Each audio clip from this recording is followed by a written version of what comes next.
Hello ladies and gentlemen, Ollie here, and I am back after a 2-week delay. I was just so exhausted last weekend. I didn't get the chance to record a video, and then it kind of built up to the weekend. And so what I'm going to try and do in this video is cover 2 weeks worth of stuff and just focus on the interesting things that have happened and the things you might be more interested in. I may actually adopt that as the way I do things in the future. I'm not really sure. We'll see how this one goes, and you guys can let me know what you think. So like I said, I'm going to be covering the last 2 weeks of events, so going back to the beginning of the week before last. We've done our second and final community day. For now, we have a reflection to do based on that, so we went out to another residential area and saw a patient in the community suffering with some sort of chronic long-term health condition, and we interviewed them and asked how they managed that. And our patient was very, very interesting because, quite similarly to last time, the long-term health condition did not seem to bother the patient really, especially compared when the other groups were talking to people with things like Parkinson's disease and depression, things like that. Whereas basically in our case, the patient just had diabetes that they were managing long-term and was actually much more interested in telling us about their career than talking about anything medical, which was really nice actually. And we kept having to push the conversation back towards that medical side. They were really, really open with us, and it was a really nice experience. We did our presentation as well the following week, kind of jumping between the weeks here. But as far as community goes, we had our second day in the community based at Southam Clinic, and then we gave the presentation a week later, and it went down really well. We only overran the time limit by 1 minute this time, and everything seemed fine. Feedback was positive, and now I have a reflection to do entitled "The Most Important Thing I've Learned Through the Community Learning." That Wednesday I did another optional lab session, so you've seen some of the footage from the electromyography one where I was kind of hooked up to a load of electrodes and flexing and stuff, and you can see the waves of electrical activity showing up. This time it was basically the opposite of that. We were hooked up to electrodes and I was applying them to my arm in various locations, and then that was making my hand twitch. There's a dedicated video on the channel called like "Being Shocked in the Labs" or something like that, but I'll overlay footage now. And basically my hand was twitching completely against my will. I was getting it to move through application of electricity, and it was really uncomfortable but really, really funny and interesting. And actually we could replicate some of the movements and things of people, like a Parkinson's tremor, which I think is 10 hertz tremor, and really uncomfortable sensation. That Friday we learned how to take psychiatric history. So we've done general history taking, so using the Warwick 4 frames approach, which we've practiced a lot now. We can do, well, I guess a 4 frame structured approach. So you do history of presenting complaint, previous medical history, social history, which is sort of more lifestyle factors and how things are at home, and then ICE, ideas, concerns and expectations. And that, I think we have to do it in 6 or 7 minutes, which is usually difficult but doable, depending on exactly what you're tasked with doing. The psychiatric histories were a much, much more in-depth affair, and having done some shadowing in psychiatry myself, I can categorically tell you that they take 40 to 50 minutes to do on a good day, at least the ones I saw. And that was without doing a mini mental state assessment as well, which you can use to test cognitive ability. And it was really interesting. It really goes back to childhood and trauma growing up, and you know, have you ever had any thoughts about harming yourself or other people? Those kinds of things, the things you would expect in a mental state psychiatric assessment. But how on earth they are going to be passed into the 10-minute format of an OSCE, I have absolutely no idea.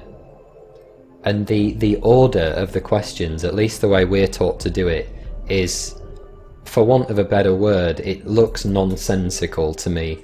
You're really jumping around a lot of different topics, and I need to reword it, or not reword it, but reorder the different concepts into a form that makes more sense to me, I should say. And actually the doctor leading the session suggested that we should do that as well, so I'll see how that goes. Not this weekend just gone, but the weekend before, I actually went up to Newcastle, which I absolutely love to do. For those of you who don't know, I did my undergraduate degree at Newcastle University up in the north, my favourite city in the UK, bar none. And I went up just to hang out with my uni friends from there, because I haven't seen them in ages. That said, it wasn't all of my uni friends, but a group mainly from the Courier, which was the student newspaper that I worked with. So I went up on the Saturday afternoon. I took the megabus, and it was a 7-hour bus journey, and it was actually a really interesting but bizarre experience. So nightmare trying to get there, right? So I was supposed to catch the train from Leamington Spa to Coventry.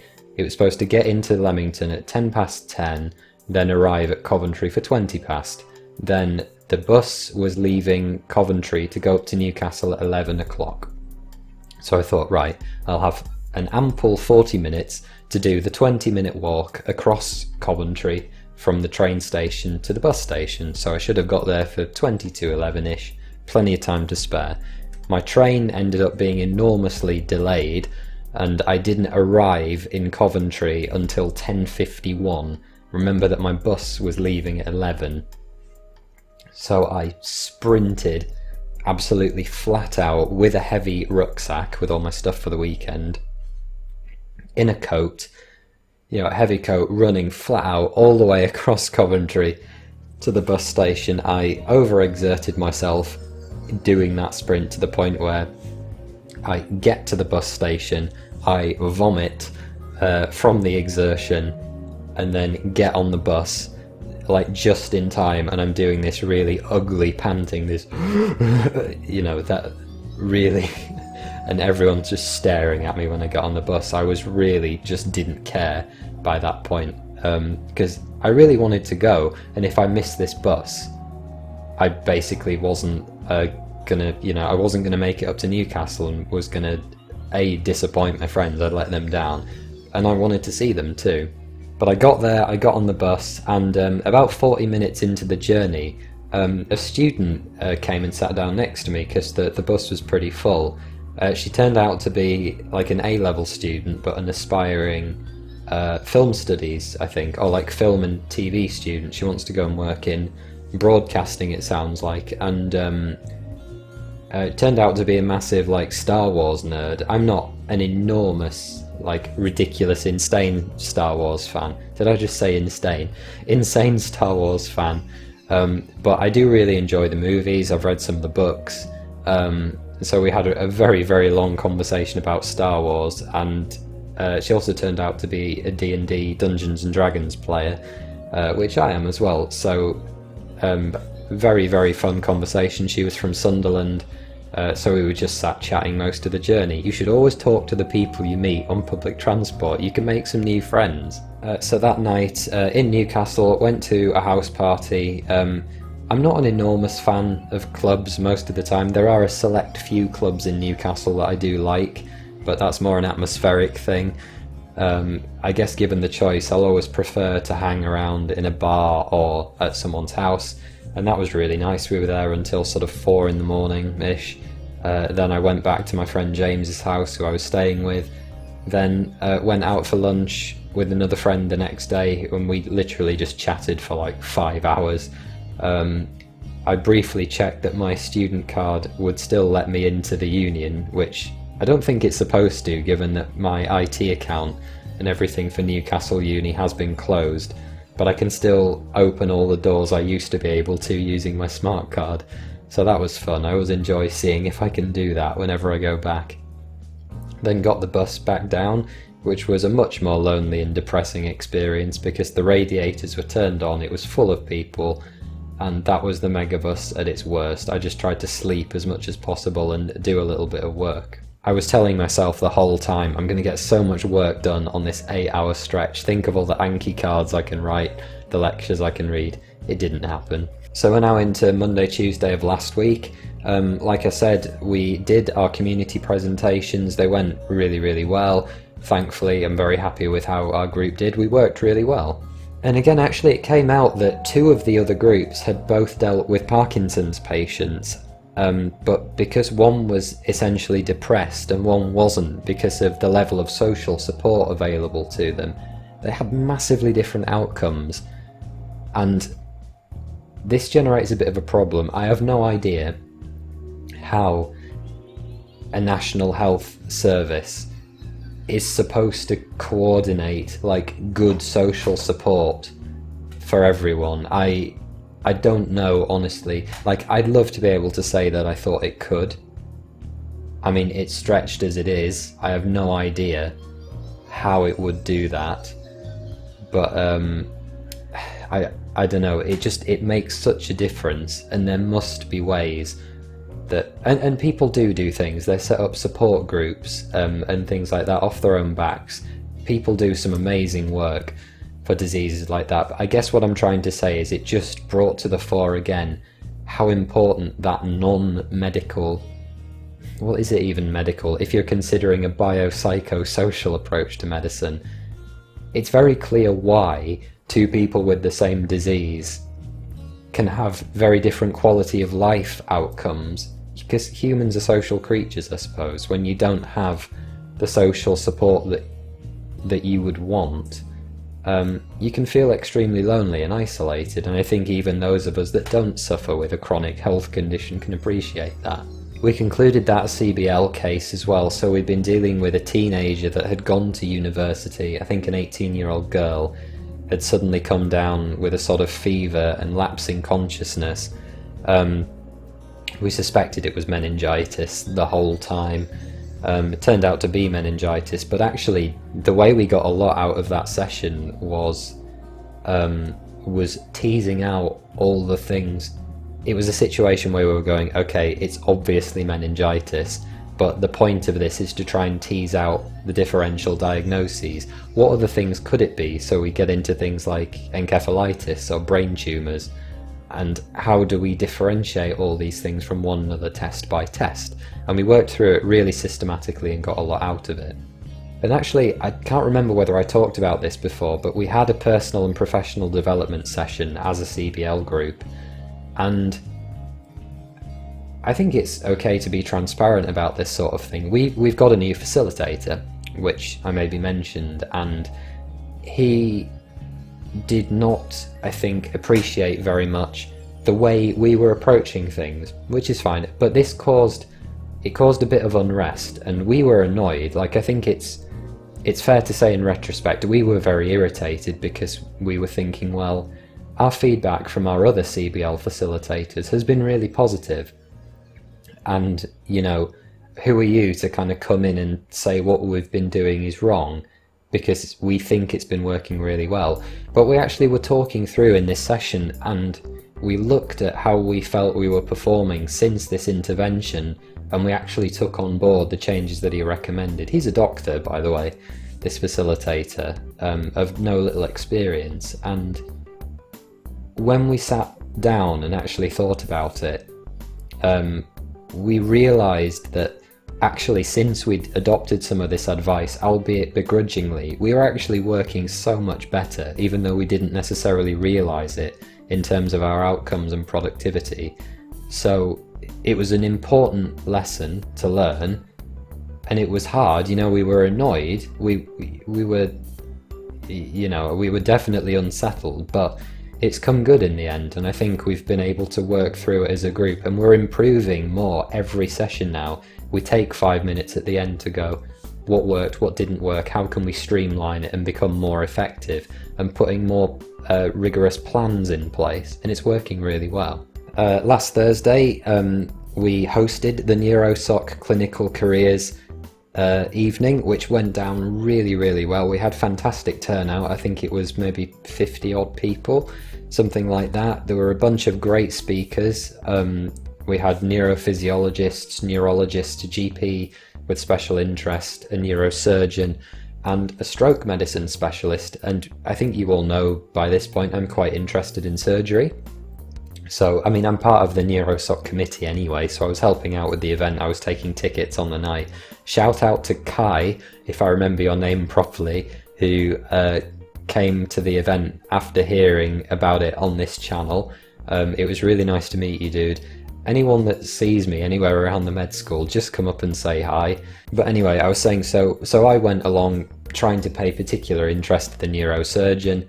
Actually, the guy who stole the show for me was a stroke medicine specialist. He was so funny and really, really engaging. I've never thought about stroke medicine as a possible specialty before. I didn't even know it was a specialty, but it's new and upcoming, and it's a bit of an alternative career because you need specialist training in multiple disciplines. Like, I think he said the basis is a GP, but you have to do a little bit from a number of other disciplines to actually become qualified.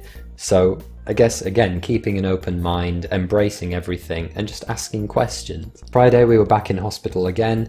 It was all about MEC again, so making every contact count and working out where patients were. So we were using simulated patients. They were trained actors, and this guy was really good at what he was doing. So this simulated patient I was talking to, I haven't explained this very well. MEC is all about lifestyle changes. So if someone says they have a habit that clearly isn't a good health behaviour, the idea is that doctors are potentially in a better position than a lot of people to actually change that mentality.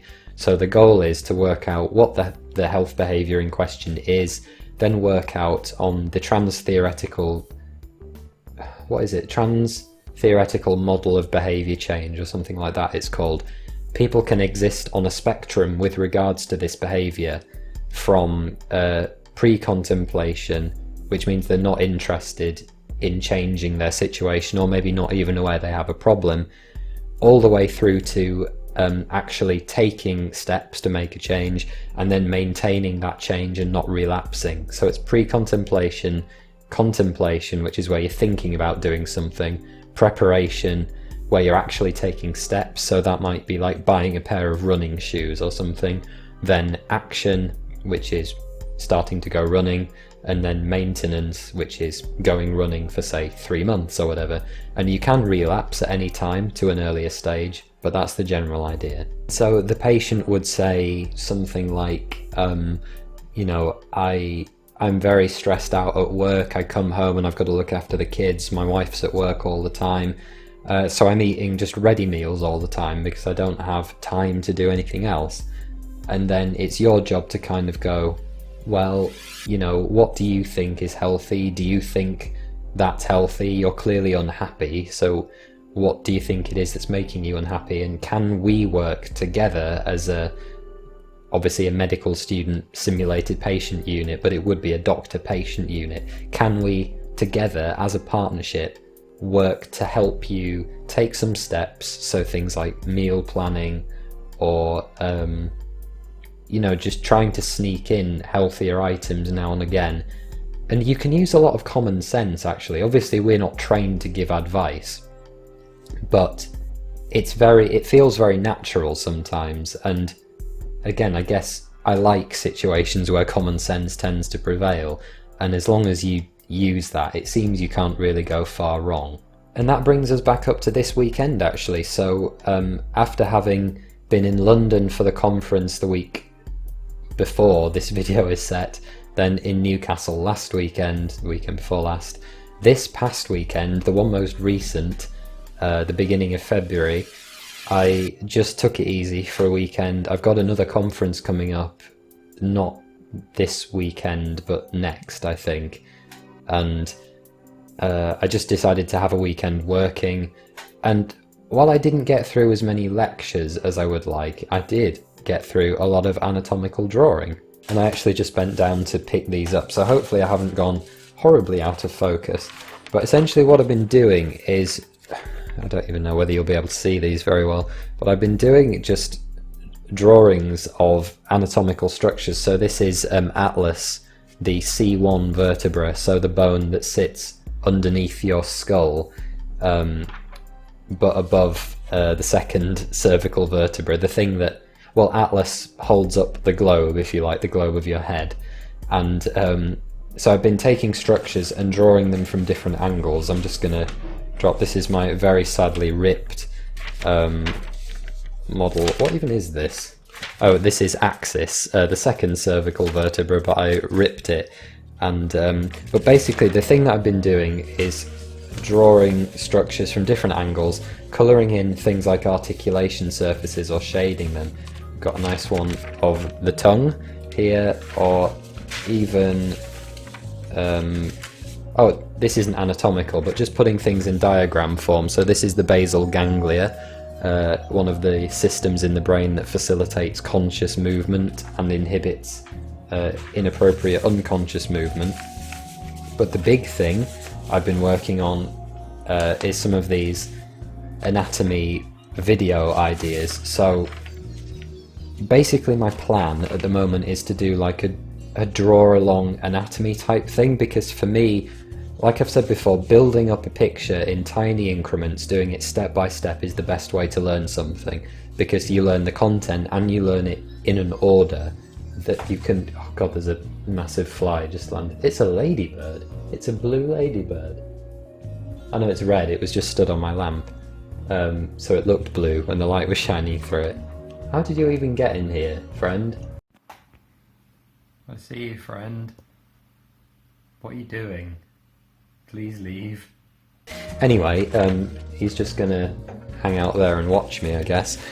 So this is that. So this is a very quick look over the stomach, the anatomy of the stomach. So I've prepared scripts and I will go through this step by step by step, helping you build up a picture, and then we will do each of these two, which again I don't know whether you'll be able to see in any great detail, but this is the arterial supply and the venous drainage with all the names on, and we will go through each of the names in turn. I'm just transfixed on this thing.